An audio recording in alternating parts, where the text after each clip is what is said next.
Hi guys, it's the Flex team here again, Flex Invoice. I'm going to show you quickly how to create a new item or product to sell using all the fields. So quickly in this demo system, we're going to create new, and this is your typical screen. So we're going to bill for today, going to bill our client, my test client, where all the information is filled in. All right, so if we're going to look at all the fields, if you're going to go into invoice settings, you'll see you can activate and deactivate. So as you continue, you can activate and deactivate all your columns. So let's say, for instance, we deactivate date. So if I'm going to go down, you'll see the date will not be available. But if I go and I activate it again, you'll see that date is available.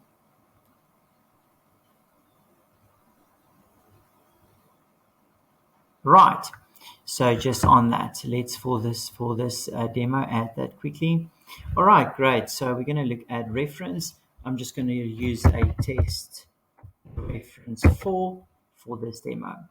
The description is then test product 4. Right, as you can see, as we add a new product, it will always learn as we go. So units 1, and then we're going to add a test unit. So test unit 4. Then the rate at 400, and I'm going to change the quantity to 1, and then the detailed description. So this is a test product 4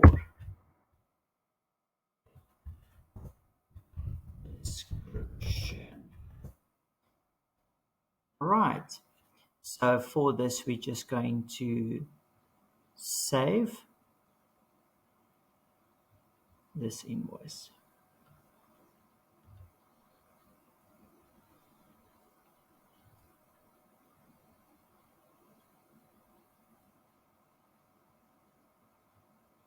Right, so if we're going to go to our invoices, we will see that this invoice has just been saved. So what are we going? We're just going to check our items, and now we can see that the product has already been created from our invoice or quotes. So you can also create a new product from this screen. So we're going to say create new, add an item, and then you're going to create exactly the same as you would in your invoice, and just press save item, and the item would be created. So let's say test reference 5, test product 5. This is a test product 5. Unit is test unit 5. And let's make the rate 500 Rand or $500 or 500 euros, whichever currency you choose, and we make it a tax exempted item, and we're going to save it. As simple as that. There your unit is saved. So now if we go back to invoices, create new, and if I need to add this one line, the test item would be there and it will pre-populate. Thank you very much, guys. That is how you add, and that's how simple it is to add a new product item.